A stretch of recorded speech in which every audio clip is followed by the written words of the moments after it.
Agora sim. Então é isso. Então é isso. Vamos para o segundo bloco com Orson Peter Carrara e Marco Maiuri. Muito bem, meus amigos, que satisfação esta tarde de sábado que está nos dando imensa alegria de compartilhar com os amigos esse intercâmbio das ideias, as ideias espíritas.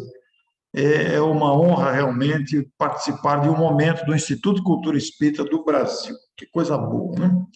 Muito bem, e nós propusemos então, dentro do tema central, vivendo os tempos anunciados por Jesus. No primeiro bloco, nós tivemos oportunidade de fazer comentários e trocar ideias sobre o sermão profético, e repetindo, como lá dissemos, não entendendo como ameaças ou castigos, assim como advertências para nos pautarmos dentro das linhas do Evangelho, lei da vida. E nós propusemos, quando recebemos o convite do Instituto de Cultura Espírita do Brasil, nos valermos do capítulo 23 do Evangelho segundo o Espiritismo. Estranha Moral é o nome do capítulo, que nós adaptamos para o título de nossa abordagem, Moral Estranha de Jesus, justamente porque Kardec reuniu nesse capítulo alguns ensinos de Jesus que contrastam com a sua moralidade, e especialmente com a sua bondade, com o seu coração terno, aquele coração que ama os irmãos em aprendizado, que somos todos nós. Então, nós temos ali, já de cara, abaixo do título Estranha Moral, nós temos lá, odiar os pais, abandonar pai, mãe e filhos, deixar aos mortos o cuidado de enterrar seus mortos. E eu não vim trazer a paz, mas a divisão. E Kardec coloca, são esses os subtítulos comentados e ampliados dentro do capítulo, e que denotam aí uma certa incoerência, o subtítulo, com a moral de Jesus, com a sua grandeza e com a sua generosidade. Não é isso, Marco? Parece que há uma estranheza nesses títulos. Como é que pode alguém odiar os pais, abandonar pai, mãe e filhos, desprezar os mortos, não ir enterrar os parentes consanguíneos, e ao mesmo tempo, ele, a personificação da paz, dizer que não veio trazer a paz, mas a divisão? Como é que ficamos, Marco? É um capítulo muito bonito do Evangelho, né? Que demonstra o nosso pouco entendimento ainda, né? Porque nós nos apegamos muito às figuras, às imagens do que é falado, e não vemos a profundidade. Mas essa palavra odiar, na época de Jesus, significava, não tem o mesmo significado de agora, né? Onde as palavras foram alteradas com o tempo em seu significado. Na época de Jesus, significava gostar mais ou gostar menos, dar mais valor ou dar menos valor. Então, é nesse sentido que Jesus quis dizer. Ele quis dizer que aqueles que não odiarem pai, mãe, irmãos, mais do que a mim, não serão dignos de mim, por exemplo, não é? Então, quer dizer o seguinte, que nós temos que valorizar muito mais a questão espiritual do que as questões momentâneas. Mesmo porque, se nós formos olhar do ponto de vista reencarnatório, tudo que nós temos na encarnação presente, inclusive aqueles espíritos que estão junto a nós, reencarnados, como na figura de pai, na figura de mãe, na figura de irmãos, eles estão lá. Mas na vida espiritual tivemos vários outros que foram também nossos pais, nossas mães, nossos irmãos, e que retornaram para a vida espiritual e que não necessariamente reencarnaram conosco, não é? Então, e hoje são amigos espirituais. Então, o que Jesus quis nos dizer é exatamente isso, para nós darmos mais valor às coisas do espírito, às questões espirituais, do que às questões da própria reencarnação, ou seja, da própria convivência com os espíritos, das coisas da vida material, não é? Porque desta forma, nos fortalecendo com as coisas espirituais, conseguiremos viver mais esse estágio, de uma forma melhor, esse estágio que estamos aqui na Terra, reencarnados. Quando Jesus falou a respeito de não vir trazer a paz, mas a espada, ele falou ainda mais, vir lançar fogo à terra. Imaginem, não é? Ele quis dizer, todos vendo aquela figura notável falar isso, ele quis dizer que ele veio demonstrar a verdade de todos nós, veio separar os equívocos dos acertos, veio através das leis imutáveis do Criador, fazer realmente uma divisão, não é? Fazer realmente demonstrar quem é quem e como somos na realidade. E também separar de nós as imperfeições, trazer, lançar fogo às imperfeições, ou seja, aniquilar as imperfeições, com a mensagem redentora que ele mesmo trouxe. É interessante nós notarmos que, quando falamos dos impérios que falem, no outro bloco, nós começamos a falar sobre isso. Quando na questão de não restará pedras sobre pedras, né? Que o que restará será o império do Cristo, será o império do amor e da justiça, do reino dos céus. Quando nós falamos a respeito disso, é o resultado desta questão que ele aborda também, dizendo, mostrando a sua sabedoria profunda, quando ele diz a respeito que não veio trazer a paz, mas a espada. É separar aquilo que é errado. Porque muitas coisas erradas estão encobertas, estão disfarçadas, estão como se fossem certas, mas não são certas. Os nossos conceitos, assim, de seres tão imperfeitos como somos, ainda não estão cobertos de perfeição, ainda estão encobrindo a imperfeição, dá amostras socialmente de que estão certas, mas não estão certas na sua totalidade.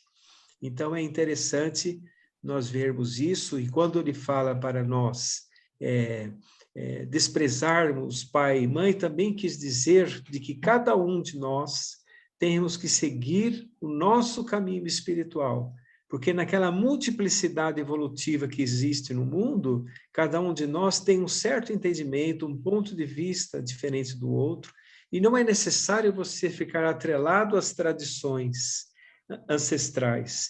É necessário nós, dentro da realidade que nos encontramos, seguirmos a nossa trajetória espiritual e vivenciarmos as nossas experiências próprias. Marco e amigos, a gente adentrando aí o capítulo em referência, né? Depois dessas valiosas observações feitas pelo Marco, nós vamos encontrar que Kardec também levanta a questão do costume da época, das tradições da época, e também os erros provenientes de traduções e transcrições dessas anotações feitas originariamente pelos evangelistas através do tempo, sofrendo todo tipo de deturpação, podemos até dizer assim, ocorrendo que, se nós pegarmos ao pé da letra, e voltamos aqui à questão do pé da letra, citado no bloco anterior, nós vamos nos deparar com situações absolutamente incompatíveis com a grandeza do Cristo. E o Marco, ele nos fala muito bem sobre essa questão.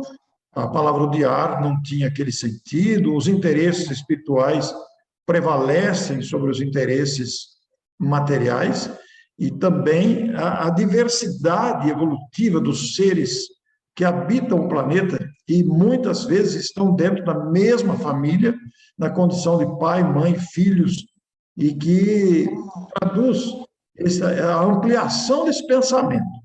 Porque se pegarmos ao pé da letra, nós vamos ficar sem entender isso daí. Por isso que é importante a gente lançar luz com a grandeza da visão privilegiada que Allan Kardec nos traz nesse capítulo aqui, porque imagine vocês quando a gente lê aqui, aquele que ama o seu pai e a sua mãe mais do que a mim, de mim não é digno. É muito interessante a gente ver essas observações. Aquele que ama o seu filho e a sua filha mais do que a mim, de mim não é digno. Então é preciso entender, além das palavras, esse pensamento que expressa a grandeza. E é um contraste com o pensamento habitual, o modo habitual, como Kardec coloca aqui no capítulo, que revela a sublimidade da doutrina que ele trouxe e viveu pessoalmente para nos ensinar essa frequência do amor. Então, esses subtítulos todos merecem de nós uma atenção para não nos deixarmos seduzir apenas pela aparência das letras.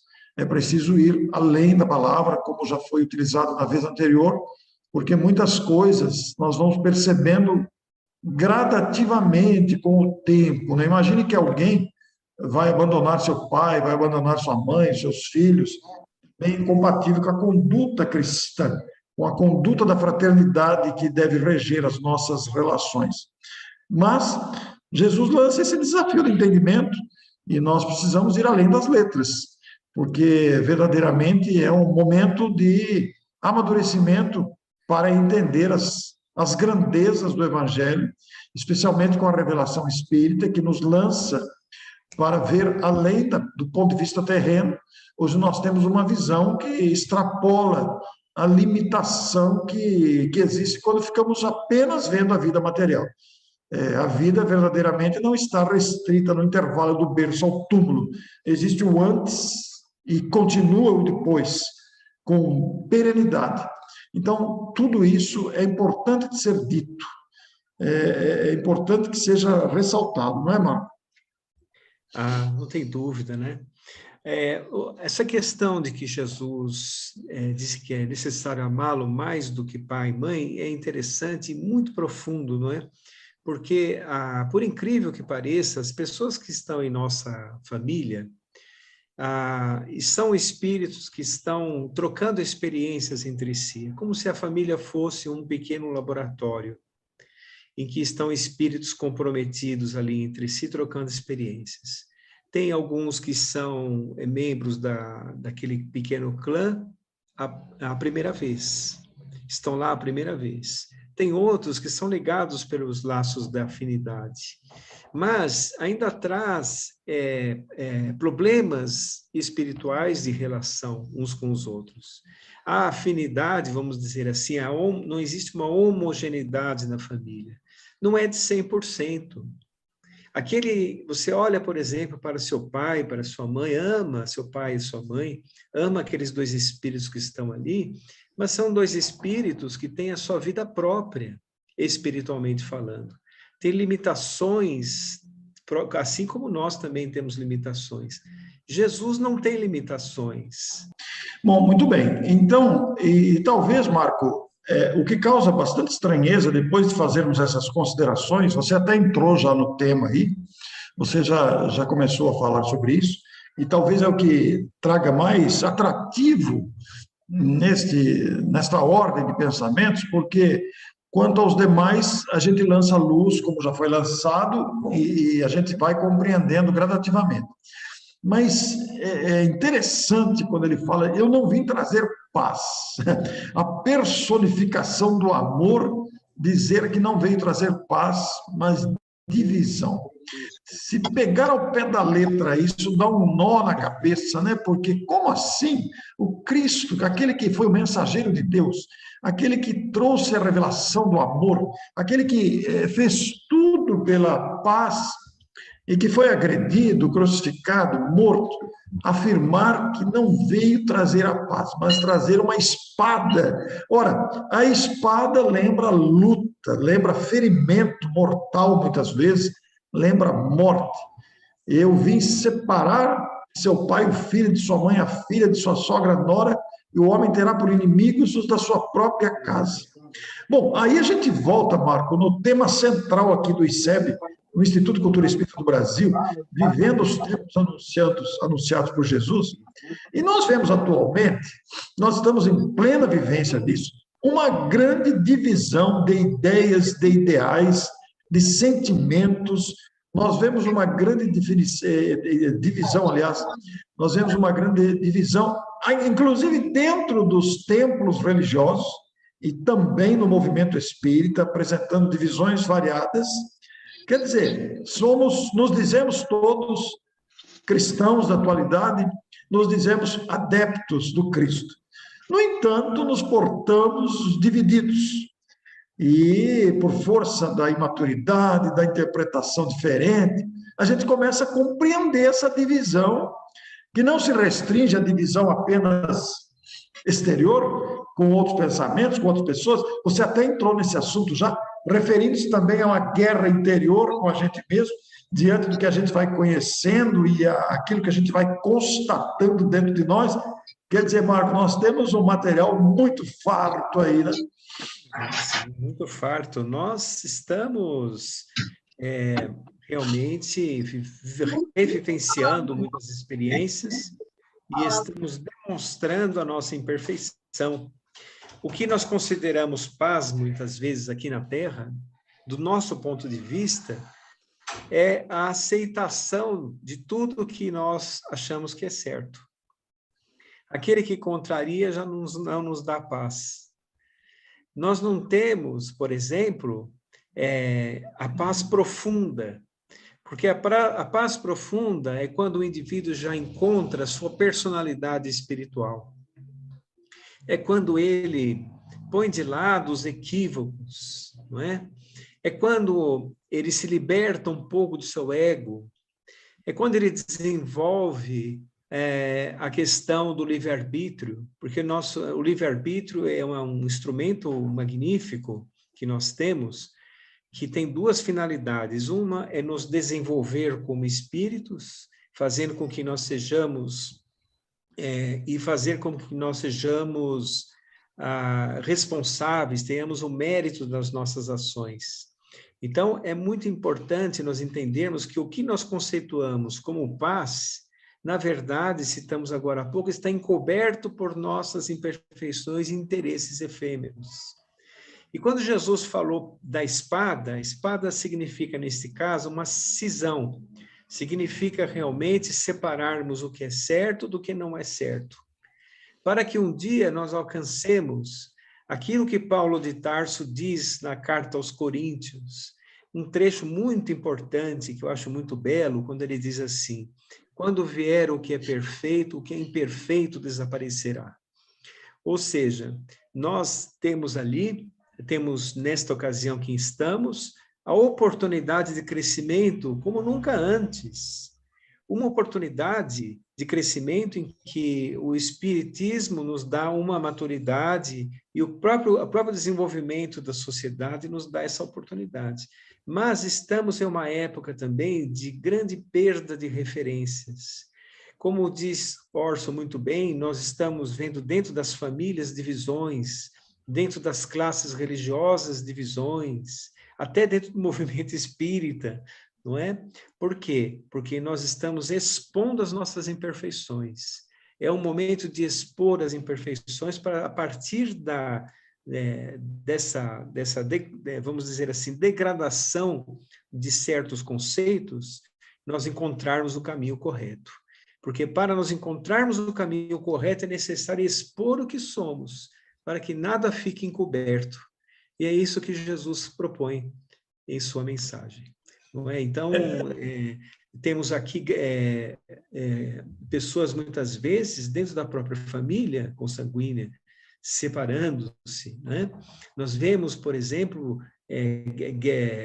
países em grandes dissensões sociais, e vemos, observando que traz, por exemplo, ditaduras, mas também vemos ditaduras que caem, regimes que mudam, ou seja, o mundo está passando por uma transformação muito importante, principalmente nesta fase de transição.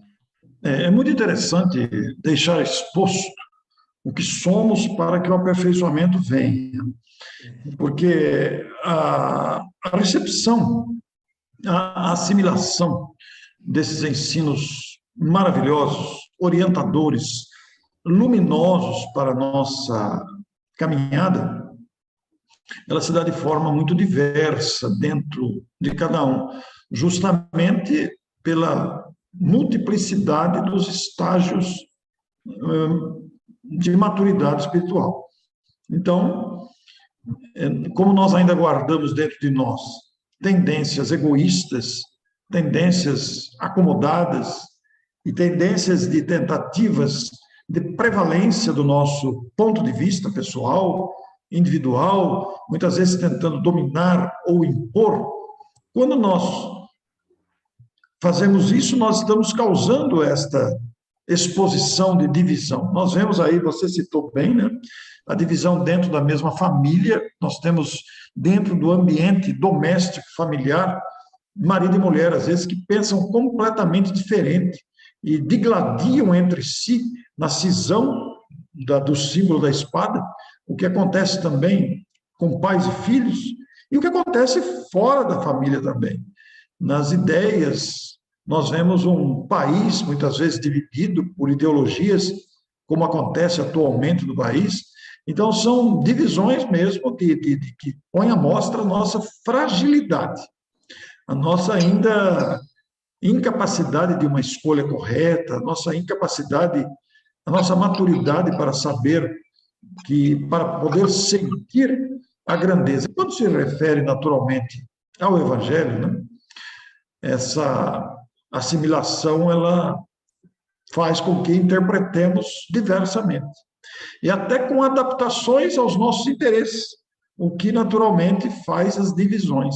É uma pena que isso aconteça, né, Marco? Porque deveríamos ter maturidade suficiente para não tentar adaptar ao nosso ponto de vista, mas pensar coletivamente.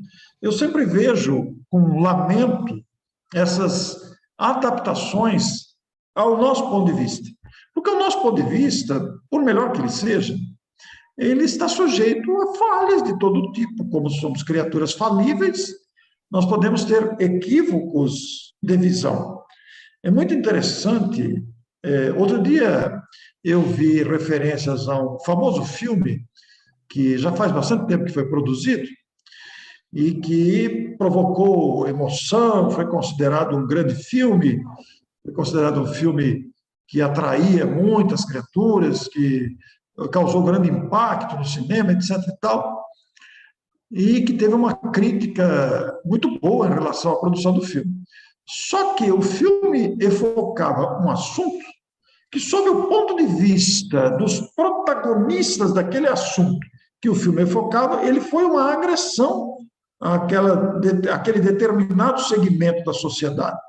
Porque quem fez o filme e quem gostou do filme não tem a experiência que o outro segmento enfocado tem.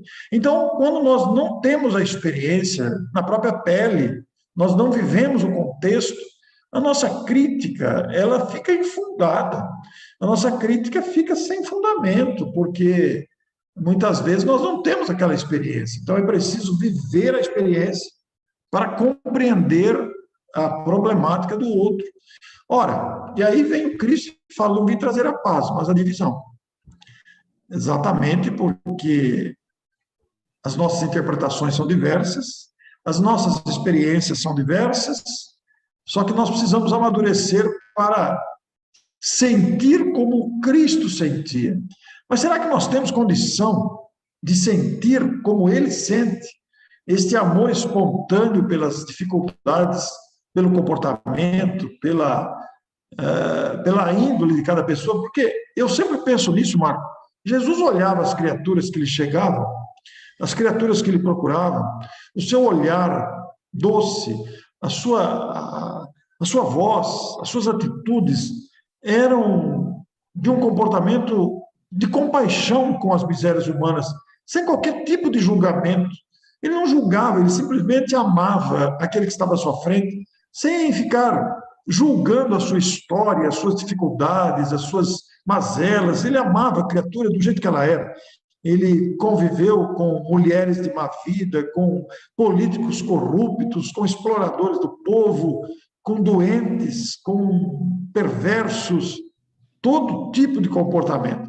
E não importava para ele se a pessoa era perversa, se a pessoa era boa, se a pessoa era pobre, se era rica, se era cobrador de impostos, se era homem do povo, se era uma mulher considerada adúltera e que deveria ser apedrejada, e tantas outras situações tão conhecidas das narrativas evangélicas. O seu escopo, a sua finalidade era auxiliar a criatura. Mas nós não temos ainda essa desenvoltura. Nós ainda temos uma grande tendência ao pré-julgamento.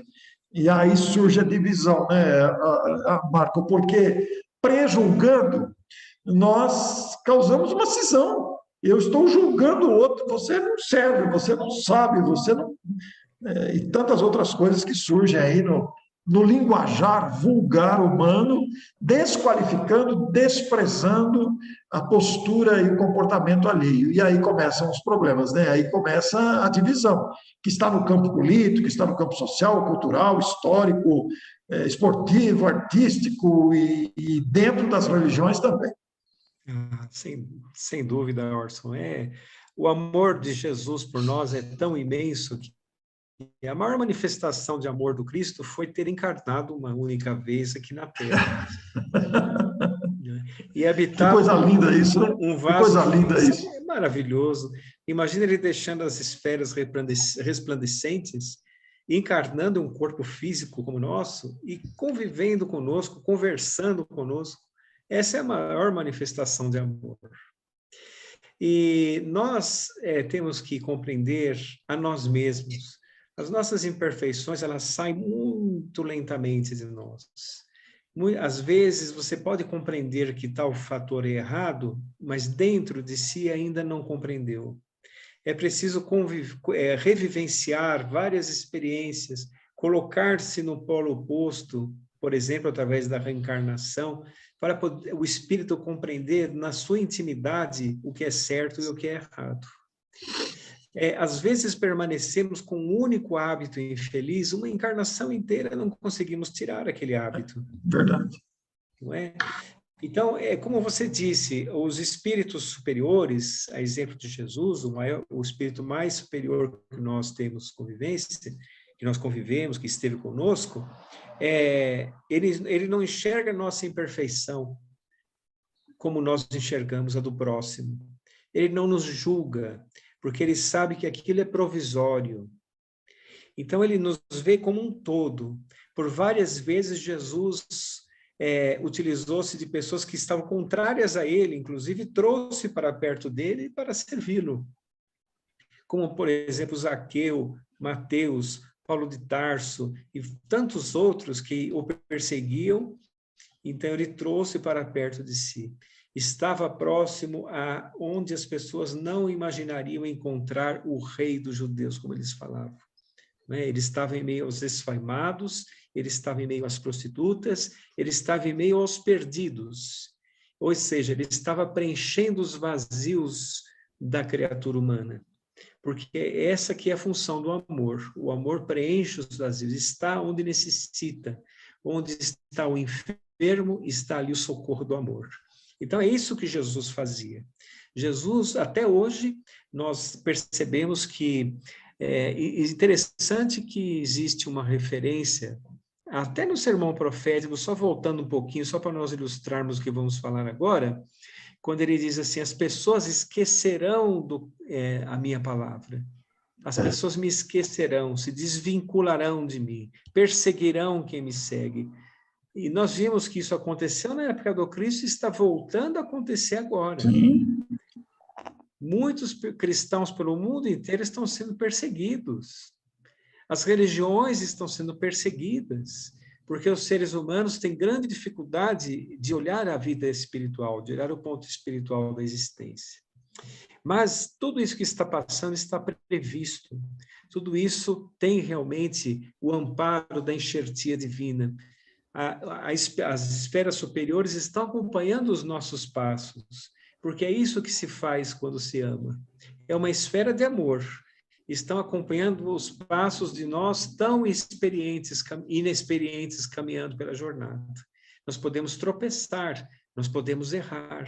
E eles que nos amam, seguem os nossos passos, aguardam a nossa razão, e através da reencarnação e da lei de causa e efeito, vão acertando o nosso caminhar, vamos dizer, vão nos colocando no prumo, para que nós um dia acertemos realmente nossos passos sobre a marcha evolutiva.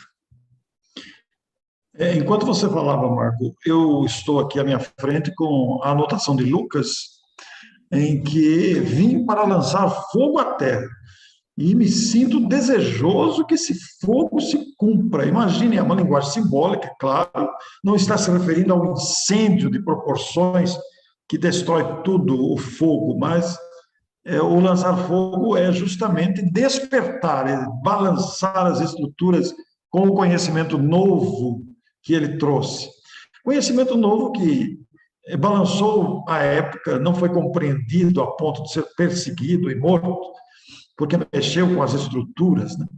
Mas, no entanto, este mexer com as estruturas, o seu sacrifício, acendeu esse fogo dentro dos corações, porque despertou aí o ideal cristão que se manifesta em tantos nomes que se sensibilizaram com a sua divina mensagem e que vai se espalhando gradativamente, conquistando corações variados. Este fogo que nos convida à melhora individual, este fogo que começa a arder dentro de nós e se projeta na estrutura social sobre a necessidade de sermos melhores uns com os outros e de exercitarmos o amor. Porque antes dele estava toda aquela convulsão social, aquela ignorância sobre nossa verdadeira natureza. E ele vem numa época de exploração, numa época de ignorância, trazer notícias que aqueles homens não foram capazes de compreender. Ele conquistou um punhado de homens que se tornaram seus multiplicadores, especialmente depois da sua morte, mas que durante o episódio da sua captura e morte se viram assustados. Eu fico imaginando mesmo o susto e o medo que esses homens frágeis viveram quando viram aquele com quem conviveram ser preso e morto. No entanto, o seu retorno a eles fez com que esse fogo permanecesse aceso no coração com entusiasmo tremendo, convidando-nos a essa melhora moral. Isso sempre me marca bastante, viu, Marco? Me emociona em pensar na grandeza desse espírito, na capacidade que ele tem de sensibilizar os corações quando os corações desejam, né? Quando os corações se abrem à sua divina presença e ele, por outro lado, aguarda o despertar de cada um sem violentar o livre-arbítrio, sem tentar fazer qualquer tipo de imposição, respeitando, esperando, aguardando, e ao mesmo tempo tomando providências no sentido de que o nosso coração seja sensibilizado e se acenda esse fogo dentro de nós que se projeta socialmente para despertar. Então, por isso, eu não vim trazer a paz, mas a divisão. Porque aqueles que se deixam tocar por ele vão incomodar os outros que estão acomodados, vão incomodar aqueles que não conseguem compreender. Aí vem a divisão, né? Os que defendem e os que combatem, os que vivem e os que não querem viver, os que compreendem e os que não alcançam. Marco, que luta é esta? Pois é, pois é. É incrível nós notarmos, sabe, Orson, eu sempre me lembro da reencarnação, quando fala a respeito dessa questão da espada, né? Ou do fogo. É porque a reencarnação, naturalmente, é um mecanismo evolutivo em toda a história da humanidade, não é? Mas, nesta época que nós estamos vivendo, muitos espíritos bastante antagonistas estão sendo colocados para reencarnar próximo das pessoas.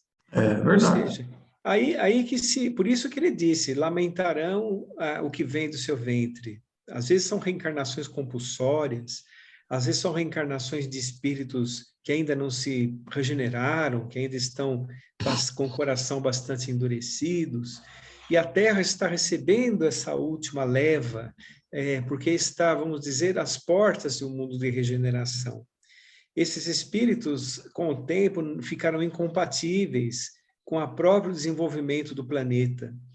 E é interessante nós notarmos que são as verdades sendo expostas, né? As verdades sendo expostas. Então, é interessante que nós enxergamos isso por toda parte, né? Por toda parte. Nós vemos os espíritos meio perdidos. Como disse aquela lição que eu citei ali no Obras Póstumas, da regeneração da humanidade, eles estão mortos mesmo estando vivos.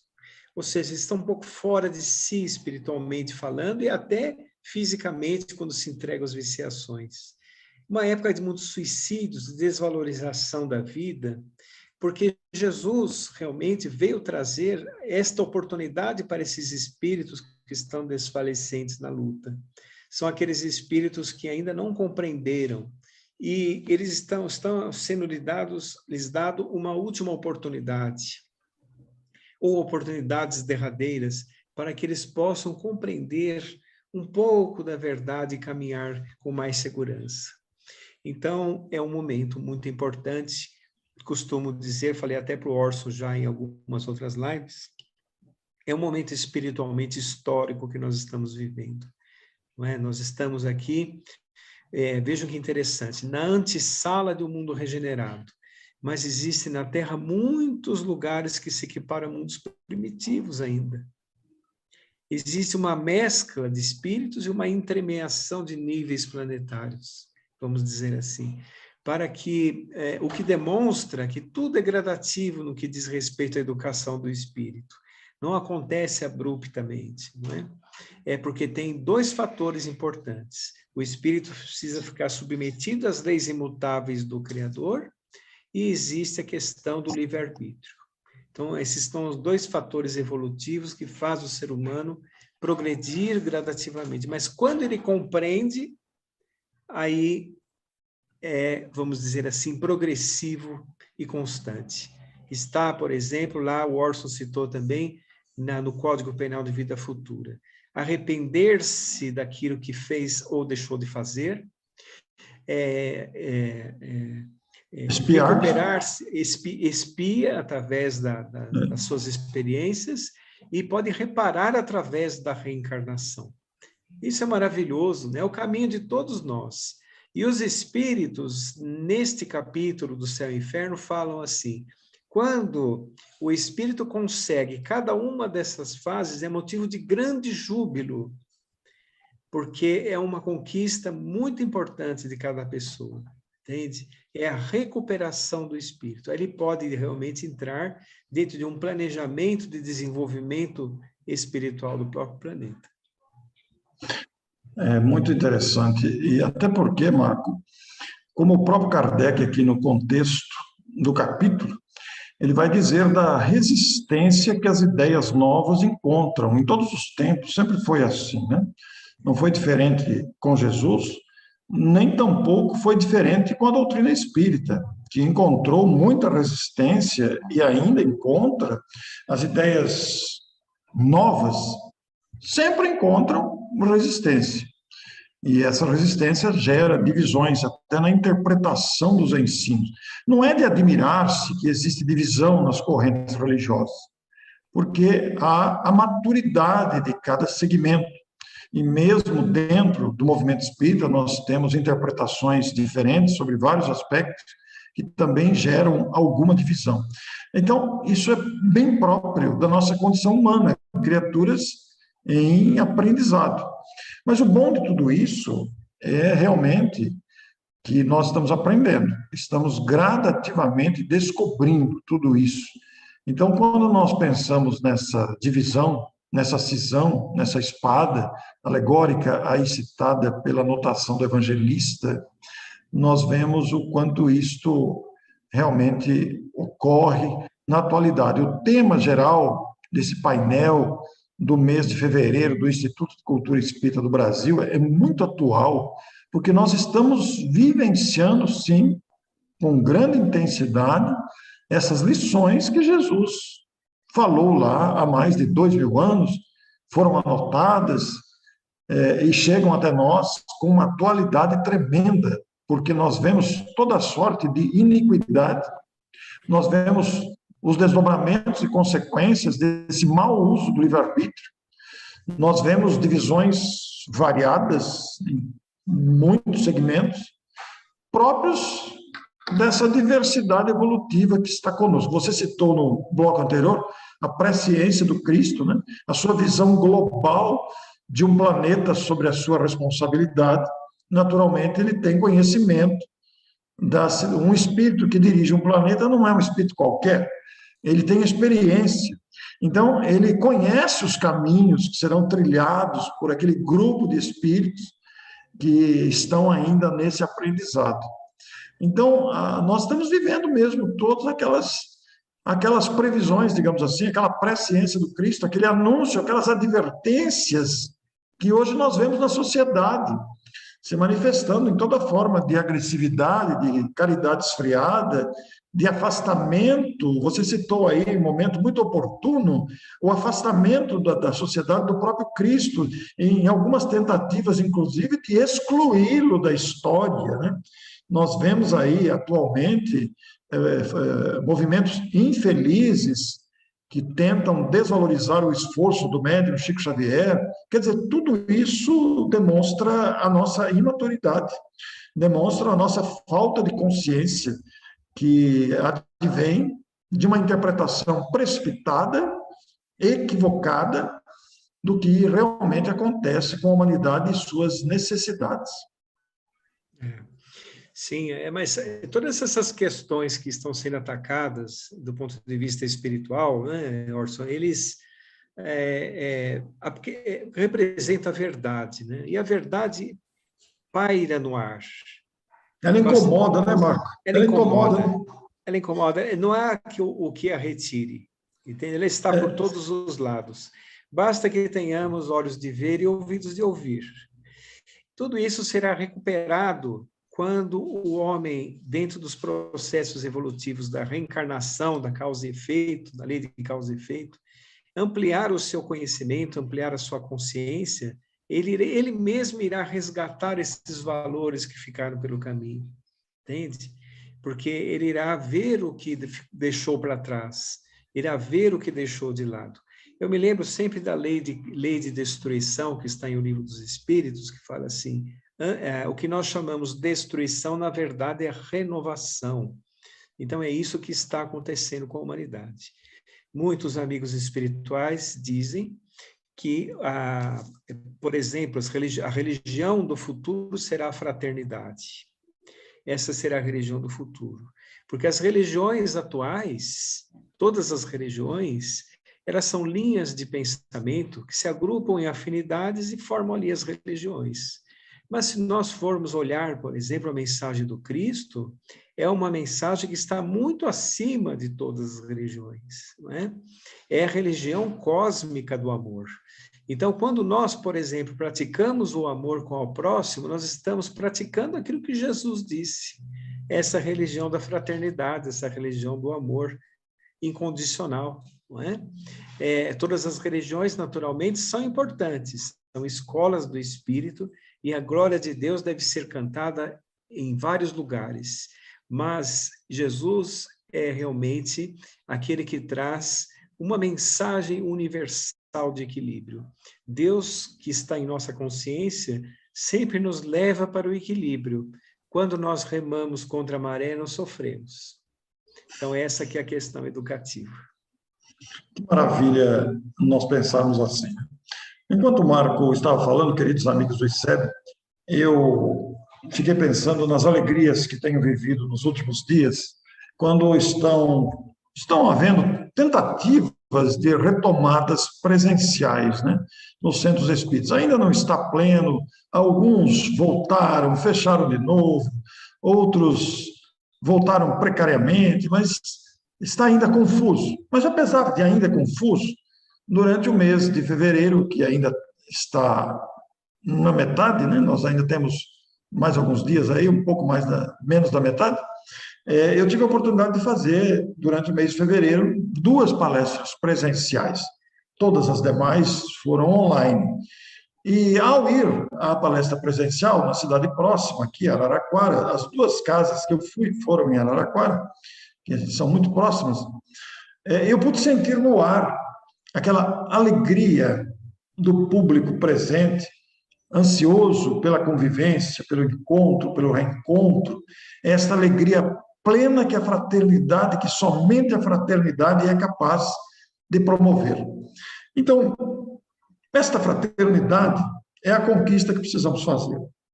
Não há outro caminho.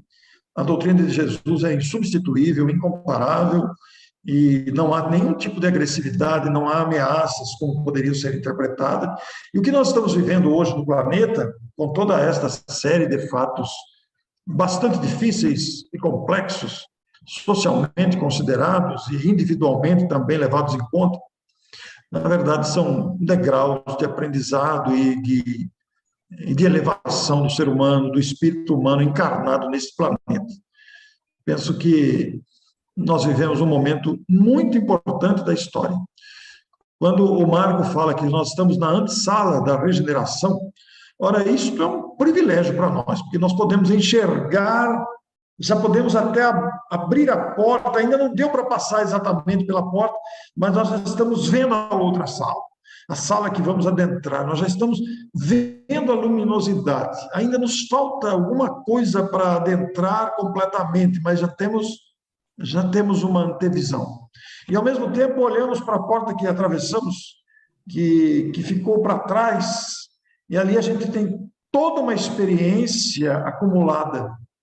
Então, nós estamos às vésperas de um tempo novo, se formos capazes de assimilarmos a proposta dessa regeneração. Se não formos, não haverá castigo de jeito nenhum. Ninguém será acusado de que não se esforçou. É que a própria consciência determina consequências da leviandade, ou do descaso, ou da falta de atenção, do descuido. E aí não poderemos adentrar aquela sala que a gente só começa a enxergar. Mas é preciso ter condições, merecer, atravessar essa soleira para estarmos neste mundo feliz. Então, há uma felicidade à nossa espera. E nós que estudamos isso, embora ainda não temos plena capacidade de colocar a mão na massa, ainda somos um tanto teóricos, mas nós já sentimos a felicidade, já estamos sentindo a brisa. E isso é um convite perene ao nosso coração para que a gente melhore, porque as emoções que já temos sentido, né? A presença confortadora do conhecimento e dos benfeitores que se achegam e que se mostram, ainda que imperceptivelmente, com percepção muito pequena, mas palpável, já demonstra o que nos aguarda. E o que nos aguarda será mais trabalho, novas tarefas, novos aprendizados. Esta consciência de trabalhar deve nos nortear. Marco, eu devolvo para você, para suas considerações, para depois voltarmos à nossa Nádja para as perguntas desse segundo bloco, mas deixo com você o encerramento. Dona Nádja, acho que quer falar alguma coisa? Não, só concordei com o Orson. Concordou. Que bom! Ok. Não, eu gostaria só de citar um pouco a respeito dessa questão da regeneração, né, do planeta de regeneração, porque acho que cabe nesses momentos atuais e nas observações do Cristo, né? Todos nós, como foi falado, entre uma transição planetária para outra, existe uma intermeação, né? Não se muda de nível espiritual do planeta de uma hora para outra. Por exemplo, Kardec, na questão 50 e 51, perguntou corajosamente aos espíritos da codificação: Adão existiu? E os espíritos responderam: existiu, mas está longe de ser o primeiro homem que pisou a terra. Em que época? Mais ou menos na época em que assinalais, 4.000 anos antes de Cristo.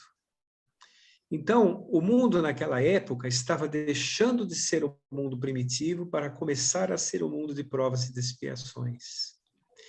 Era uma época em que os espíritos que estavam aqui degredados estavam retornando para os seus planetas de origem, e aquelas 6 raças que formaram a raça humana, 2 que estavam aqui, o povo que vivia no Oriente, o povo que vivia na África, vieram aqueles que formaram os povos dos hindus, dos egípcios, dos arianos e dos judeus, né, dos hebreus, e essas 6 raças formaram a grande família humana. Depois ficaram a raça que Emmanuel classifica como raça adâmica, que começou o mundo de provas e de expiações. Mais ou menos meados do século XIX, começou a transição planetária, vamos dizer assim. Nós vemos sinais muito claros disso, porque antes, no século XIX para trás, era mais ou menos a mesma coisa, era charrete, era lamparina, não se tinha muito crescimento social.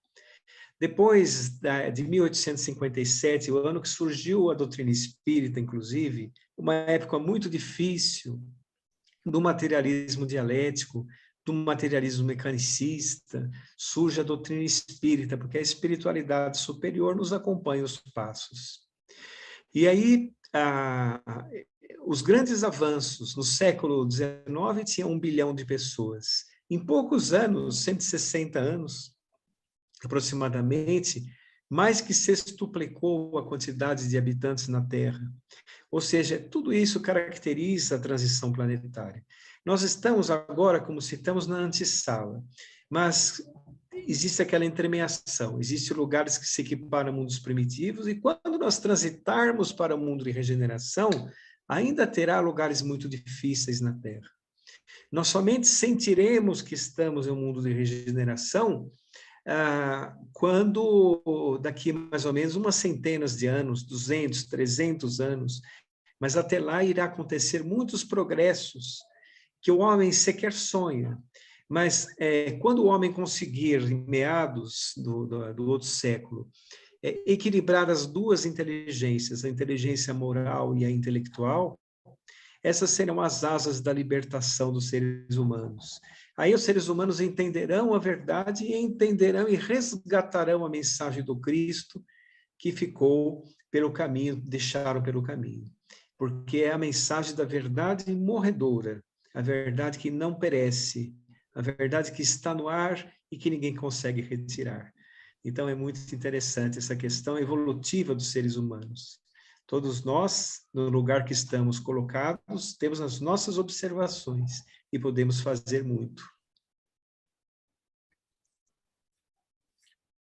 Pronto. Então, vamos aqui. Nós temos mais uma pergunta do Paulo de Felipe. Na verdade, é um comentário que suscita a pergunta com a qual ele fecha a postagem. O Paulo diz: mundo de expiação é para espíritos que cometeram faltas perante as leis divinas, mas que tinham plena consciência delas, e por livre-arbítrio optaram em não segui-las.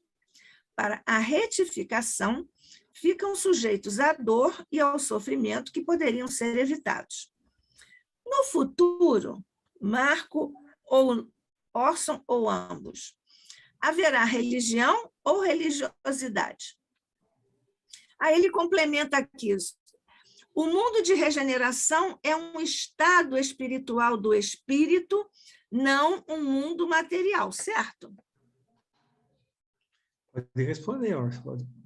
Deixa eu começar aqui, depois você complementa, Marco. Essa pergunta é muito boa, né? Muito boa essa pergunta, excelente pergunta. Paulo, pela coerência da sua própria pergunta, que é maravilhosa pergunta, eu acho que a sua pergunta daria para fazer um congresso com a sua pergunta, abordando os desdobramentos todos da sua muito inteligente pergunta, porque é uma pergunta que gera um entusiasmo na escolha dos desdobramentos para a resposta, né?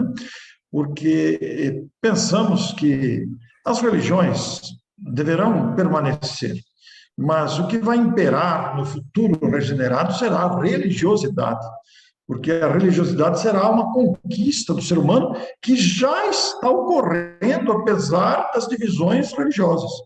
Já existe uma mentalidade nova no planeta que está gradativamente tomando conta da mentalidade, embora isso seja ainda pequeno, mas já chama atenção. Hoje, apesar de tudo que aí está, nós já temos uma noção maior de respeito, nós já temos uma tendência a aceitar as diferenças. Aliás, estamos sendo convidados a aceitar a diferença em vários aspectos da vida humana, inclusive da crença, né? Porque todas as manifestações religiosas são muito respeitáveis. Então, é um aspecto muito interessante. Mas imaginemos que o mundo regenerado terá religiosidade, que prevalecerá sobre divisões religiosas. Eu acho que é algo interessante. Agora, depois o Marco vai acrescentar seus comentários, deixa eu falar sobre a segunda questão, sobre os mundos regenerados. Ocorre, sim, uma conquista da alma, que beneficia diretamente o planeta em si também, porque nós vemos muitas conquistas materiais no mundo de regeneração. Embora o mundo não esteja vivendo a regeneração na sua completude, esteja na antessala da feliz expressão do Marco, mas nós já vemos movimentações maravilhosas do mundo de regeneração, materialmente considerando. Vamos citar algumas muito próximas de nós, algumas em construção recente. Imagine vocês que está em projeto o desenvolvimento de um projeto de software que é colocado na lente de uma pessoa que usa lente. Você passa a usar uma lente e ali na lente é colocado um microcomputador e onde você está, esse computador identifica. Você cruza com o Marco Mayuri na rua e o computador fala, esse aqui é o Marco Mayuri, tem tantos anos, mora em tal lugar, etc.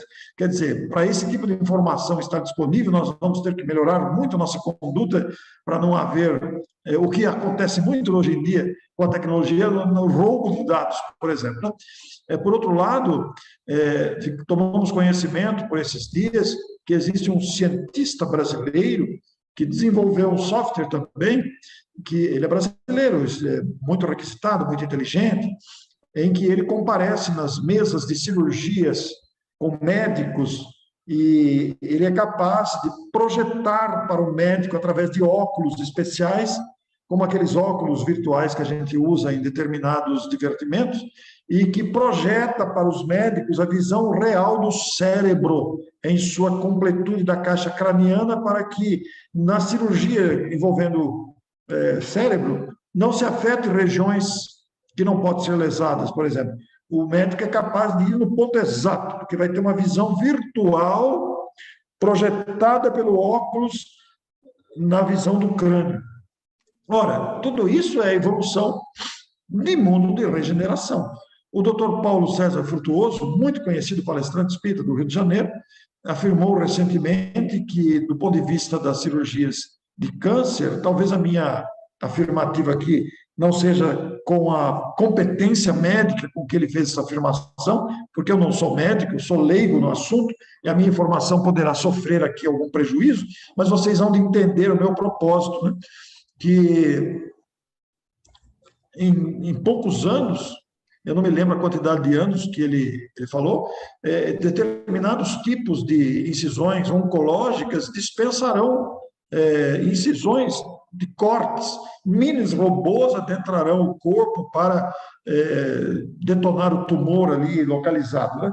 Então, olha, isso é uma conquista da regeneração, materialmente falando. Quer dizer, o mundo da regeneração engloba, sim, a melhora dos espíritos, mas também a melhora do planeta, até porque o planeta também progride coletivamente. Devolvo ao Marco. Nós vamos ver grandes avanços, não é, Orsi? Grandes avanços mesmo. Todos os segmentos, né? Todos os segmentos, porque é uma questão, eu sempre me pego em um pensamento que é assim, a Terra é uma cópia pálida da vida espiritual, não é? Vamos lembrar, por exemplo, de Nosso Lar, né, descrito tão bem na obra Nosso Lar, psicografia de Francisco Cândido Xavier. Lá, por exemplo, já se falava de telas em que se passavam imagens das pessoas à distância. Lembrando que na época que Nosso Lar foi psicografado, não existia nem televisão, não é? Falava-se a respeito de aparelhos semelhantes a computador, falava-se a respeito de instrumentos de comunicação individual, onde nós vemos as pessoas e falamos com elas, como o nosso celular, por exemplo. Isso que nós estamos fazendo aqui existia já em Nosso Lar na época de André Luiz. Eles estão mais ou menos uns 100 anos à nossa frente. Então, naturalmente, esses espíritos vão se reencarnando com o tempo, com a permissão e trazendo esses benefícios para a Terra. Então, quando os seres humanos herdarem um mundo regenerado, como disse Jesus, encontraremos gradativamente muito mais avanços, porque a ciência na Terra é também uma revelação. É uma revelação aqui do aspecto material, não é? É uma revelação. E a revelação vem do verbo revelare, que significa retirar o véu. Então, o Espiritismo é uma revelação, vem retirar o véu espiritual das questões.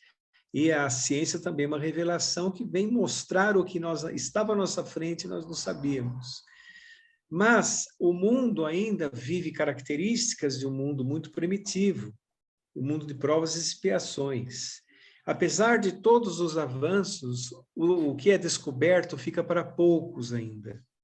Nós, por exemplo, vi um dado há pouco tempo da Organização Mundial de Saúde que dizia que mais de 50% da população mundial não tem acesso à saúde básica, o que caracteriza o mundo primitivo. No aspecto da educação, mais ou menos a mesma coisa. Ou seja, esse mundo de provas e expiações é um hospital com caráter de escola, não é, Orson? Nós estamos internados e matriculados aqui para a nossa recuperação. Aos poucos nós vamos entendendo a mensagem, vamos compartilhando aquilo que for descoberto, amando o próximo. Quando nós amamos o próximo, nós queremos que todos tenham esses benefícios, não é? O Orson, tem aqui uma outra participação do Paulo de Filipe. Esses progressos materiais são apenas ferramentas de que os espíritos necessitam para seu desenvolvimento. Logo, são consequências que poderiam não existir, certo? Mas não devemos avaliar o progresso do mundo simplesmente pelas conquistas materiais. Perfeitamente, Paulo, é exatamente isso. Não podemos realmente. O que interessa para todos nós é o progresso moral. É claro que o progresso material, ele traz muitos benefícios, muito conforto, e ele sempre vai na frente do desenvolvimento moral. Porque o desenvolvimento moral, o desenvolvimento material, aliás, ele surge pelas necessidades que nós vamos sentindo, né? Mas chega um ponto em que nós sentimos a necessidade, ficamos fartos do conforto material, da facilidade material e desejamos alçar progressos espirituais. Aí surge a necessidade do progresso moral, que caminha um pouco mais lento, mas também caminha. Agora, o nosso objetivo maior é o progresso moral. Mas o progresso material faz parte das leis de Deus também. A lei do progresso impera materialmente, impera espiritualmente, e é muito, muito bonito isso, né? Porque você disse bem, todos esses elementos são ferramentas, mas são ferramentas muito úteis, porque enquanto as usamos aqui no mundo material ou no mundo espiritual, que também existem ferramentas, claro que guardadas as proporções e a diversidade de cada dimensão, mas as ferramentas são muito úteis. Nós vemos descrições de André Luiz, na série André Luiz, do uso de ferramentas específicas no socorro aos irmãos em necessidade, e realmente esse progresso é muito necessário. Então, nós temos espíritos voltados à área do desenvolvimento científico, tecnológico, que também é uma missão, é uma tarefa a ser desenvolvida. Quando a gente fala em progresso, não restringimos apenas ao progresso espiritual ou moral, mas inclui-se o progresso material, até porque o progresso material ele vai despertar o progresso moral. Nós começamos a aprender as coisas, né? A gente cria as coisas, depois sente outras necessidades. Vejam vocês que nós criamos muito conforto para as pessoas com tranquilidade de deslocamento, de mobilidade, tranquilidade de mobilidade. Depois nós sentimos a necessidade que existem pessoas, aí entra a moralidade, aí entra a solidariedade, o respeito às diferenças. Sentimos que existem pessoas que têm dificuldade com deslocamento. Aí criamos vários acessórios, várias ferramentas para auxiliar essas pessoas. Inclusive, o que se chama hoje de inclusão, com os rebaixamentos das sarjetas, as questões em hotéis, em escolas, etc, etc. Então, é uma necessidade que vai se aprimorando e se apresentando para todos nós. É muito bonito falar sobre esse assunto, que é um assunto empolgante esse. Eu fico encantado de ver o progresso que vai se implantando à nossa volta, ao nosso lado, e as possibilidades que estão pela frente. Quer dizer, todos nós que estamos aqui reunidos nessa sala hoje, daqui 50 anos, 60 anos, já estaremos desencarnados. E se merecermos voltar ao planeta, encontraremos um planeta muito melhor do que agora, fisicamente falando. E então, a gente não deve perder a oportunidade de melhorar moralmente para irmos acompanhando esse progresso que vai se apresentar gradativamente. Muito bem. Nós temos agora mais um intervalo. Vocês têm um outro tema, é verdade? Não, nós reunimos esse tema que nós falamos sobre... Outro aspecto, vocês têm? Não, encerramos. Não, eu não sei se o Marco gostaria de acrescentar mais algum parecer, Marco. Eu só gostaria de falar só um trechinho do Estranha Moral, para nós nos adentrarmos nesse tema propriamente dito, né? Quando Jesus falou assim, deixai os mortos enterrar os mortos, né? É muito interessante, não é, Orson, isso? Isso aí a pessoa pode estranhar esta questão. É que quando a pessoa está encarnada, equivale a uma pequena morte, sabe? Porque quando nós estamos encarnados, nós temos muitas limitações na matéria, que a matéria impõe, não é? São os limites que a matéria impõe. É limitado a nossa memória, é limitado a nossa locomoção, nossa visão, as nossas sensibilidades, ou seja, nós somos o extrato, quando estamos encarnados, do que necessitamos, não é?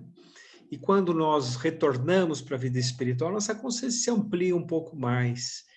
Então, viver na Terra, nós temos que compreender isso, que é um desafio muito grande.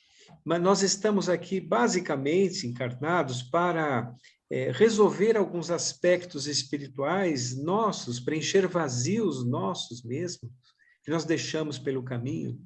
Então, quando nós observamos todo esse progresso, o Orson citou o progresso que ainda já tem na Terra, mas o ser humano, como espírito, ele precisa se desenvolver. Porque senão o que acontece com o progresso material? Fica, como falamos, na mão de poucos, nas mãos de poucos. Quando nós nos espiritualizamos, todos os benefícios da Terra se expandem para toda a humanidade.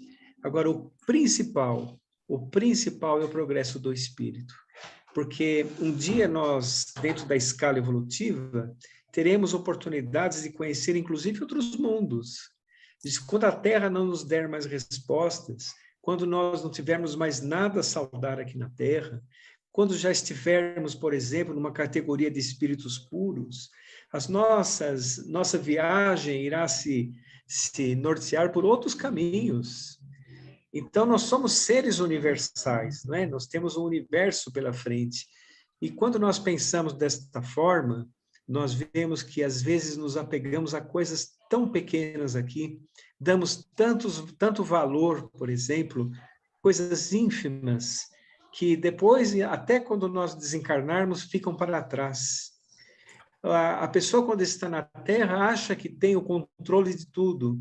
Quando ela retorna para a vida espiritual, vê que não tem o controle de nada. E ela fica 100% submetida aos desígnios do Criador. Então, tudo isso é uma beleza incomensurável, né? A lei do progresso nos fala do progresso do planeta que estamos também, que é importante para os espíritos que vêm aqui. Mas o progresso do espírito é o mais importante. Muito bom, Marcos, muito bom. Então, Nádia, nós encerramos aqui a nossa apreciação. Não, por mim, não teríamos o terceiro bloco. Quisemos reunir em dois mesmo, por isso que falamos mais nos dois. Ok, mas nós não encerramos. Ótimo. Nossa Rosa Rita e Luiz Martins, os dois estão propondo a seguinte reflexão. Difícil falar em prazos com a desigualdade que existe na Terra neste progresso moral, nesse campo, né, do progresso moral. Aí eles dizem, talvez ainda precisemos de mais do que alguns séculos Somos uma irmandade na Terra. Só evoluiremos quando todos estivermos prontos. Concordam? Perfeitamente. A fixação de datas é uma precipitação. Não dá para prever datas, porque depende do livre-arbítrio de todos nós. A sua pergunta é muito boa, porque realmente não é um passe mágico em que dormimos hoje e amanhã acordamos no mundo de regeneração. Precisamos de muita coisa ainda para melhorar a nós mesmos. Ora, é fácil constatar isso.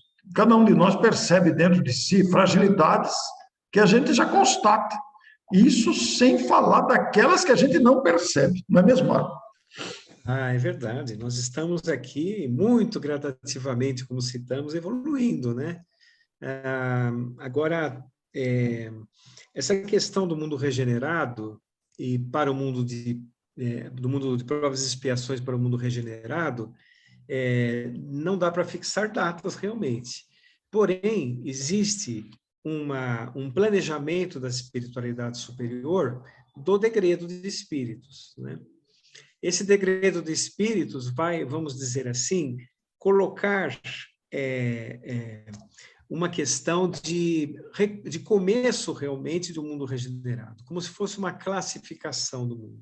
Mas as características do mundo regenerado, é preciso que o povo que o habita seja regenerado, não é? Então, é aquilo que Jesus propôs, volto a dizer, mansos e pacíficos. E aqueles que não conseguiram acompanhar essa marcha do progresso planetário, eles terão, dentro do amor de Deus, oportunidade de recomeçar em um mundo compatível com o seu aspecto espiritual. Porque simplesmente, dados os progressos que virão, eles serão incompatíveis a uma sociedade regenerada.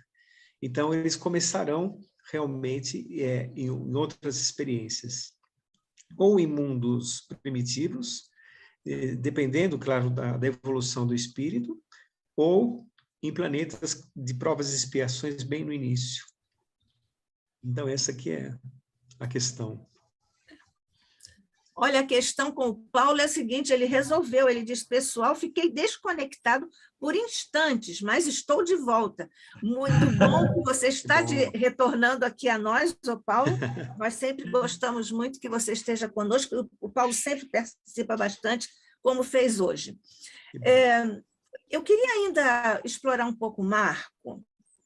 O Marco tem uma ampla vivência na mediunidade, décadas de mediunidade, né? de prática mediúnica.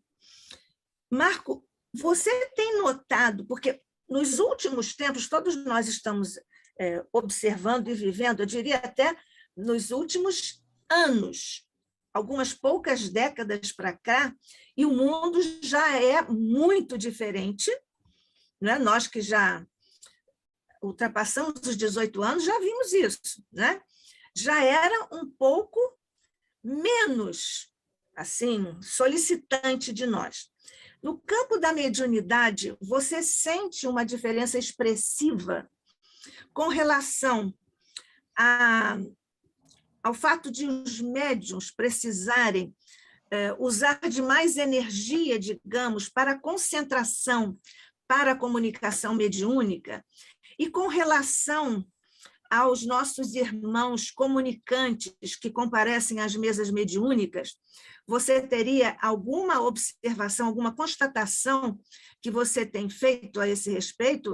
Nós conversamos com os espíritos à mesa mediúnica e nós temos também aí umas observações, certamente não no campo extenso em que você tem. Olha, o que nós percebemos é assim, as características vibratórias da Terra, né, dado esse momento que nós estamos vivendo, elas estão bastante conturbadas, né? Porque, vamos imaginar assim, estamos falando aqui de degredos, de espíritos, estamos falando de valores da Terra que estão recrudescidos pelas pessoas. A vibração da Terra está realmente muito complicada e conturbada. Então, exige dos médiuns atualmente alguns fatores. Disciplina, exige concentração e principalmente vigilância. E também estudo. O estudo é a segurança do médium. O médium que estuda, ele tem a segurança em si mesmo daquilo que está acontecendo com ele. E a vigilância é muito importante, porque o médium, ele é médium 24 horas por dia. Mas o que também percebemos é que os médiuns da atualidade, eles precisam, não podem se desconectar da mensagem do alto, trazida por Allan Kardec. Porque desta forma eles se perderão nas próprias pressões mediúnicas, né? Existem muitos espíritos que querem que o médium fale, que o médium não consiga realmente exercer sua tarefa como deve ser. E eu diria, Nádia, uma questão muito importante, fundamental para a mediunidade, evangelizar o coração. O médium evangelizado, o médium que recorre à prece, o médium que vigia os sentimentos, o médium que emite bons pensamentos, ele cria em torno de si uma psicosfera positiva que faz com que os espíritos benfeitores consigam se aproximar e trabalhar corretamente com aquele médium que é um instrumento mediúnico, um instrumento de manifestação. Agora, nas desobsessões, temos observado também espíritos muito arrependidos, espíritos que trazem em sua voz, em sua palavra, ainda estão muito arraigados a ódios antigos, simplesmente porque não conseguiram se desvencilhar, utilizando-se exatamente das palavras de Jesus. Então, quando nós estamos falando de Jesus, vivendo Jesus na época atual, nós temos que observar tanto do ponto de vista material como também espiritual, porque os espíritos são as almas dos homens desvestidos da matéria. Então, existe aquele convívio juntos, né? As afinidades se atraem, as pessoas se atraem pelas afinidades, pelos pensamentos, pelos ideais, tanto do ponto de vista material quanto espiritual. Vigilância, evangelização e disciplina do ponto de vista do médium. E do ponto de vista espiritual, numa mesa mediúnica, por exemplo, conduzi-lo para o caminho da realização como espírito, que é afastar o ódio do coração. Ô, Marco, nós temos uma pergunta mais ou menos aí limítrofe com essa sua questão, mas eu ainda queria que você se pronunciasse sobre a questão dos... Você disse que agora você percebe mais arrependimentos, né? Ou mais arrependidos do que, digamos, belicosos, agressivos, né? Que muitas vezes vinham para ameaçar, não é? Essa época já passou desses belicosos e você acha que isso poderia ser um sinal do degredo a que você se referiu há uns minutinhos atrás? Poderia ser um sinal, mas os belicosos continuam existindo. Eles muitas vezes não estão se manifestando nos trabalhos de desobsessão, porque eles não têm condições de serem levados para lá. Eles estão sendo belicosos atuando na Terra, devido à vibração que a própria Terra está formando, né, nesse momento de transição planetária. Ou seja, eles estão tendo campo de atuação. Porque para um espírito ser trazido para uma reunião de desobsessão, acontece algo muito interessante, sabe, Nádia? Os grupos socorristas, que eles vêm sempre em grupos, geralmente um espírito mais experiente à frente, eles vencem as camadas vibratórias difíceis das regiões do umbral, e quando eles veem naquele espírito que está ali naquela região condições de ser resgatado, ou seja, ao olhar o espírito, aqueles espíritos mais experientes sabem que ele tem condições de ser resgatado. Eles observam as intenções de arrependimento reais de seu coração, resgatam aquele espírito. Aquele espírito, então, é trazido por halos magnéticos que restringe as suas manifestações, até um trabalho de desobsessão. E o trabalho de desobsessão, ele tem que ter ali médiuns disciplinados, tem que ter dirigente disciplinado, aquele que vai fazer a doutrinação, ele tem que fazer uma doutrinação embasada por uma moral ilibada, porque senão o espírito reconhece, não é? Então, todas essas questões. Então, o trabalho de uma desobsessão é muito difícil.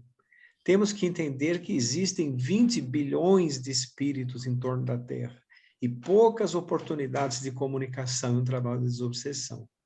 Então, os arrependidos nesse momento de degredo realmente têm sido em grande número, existe ainda os agressivos, existe também os perdidos, aqueles que muitos não sabem que desencarnaram, ou estão desesperados que desencarnaram, e todos são atendidos da forma correta. Mas mudou sim, mudou um pouco a característica dos anos para cá. Isso.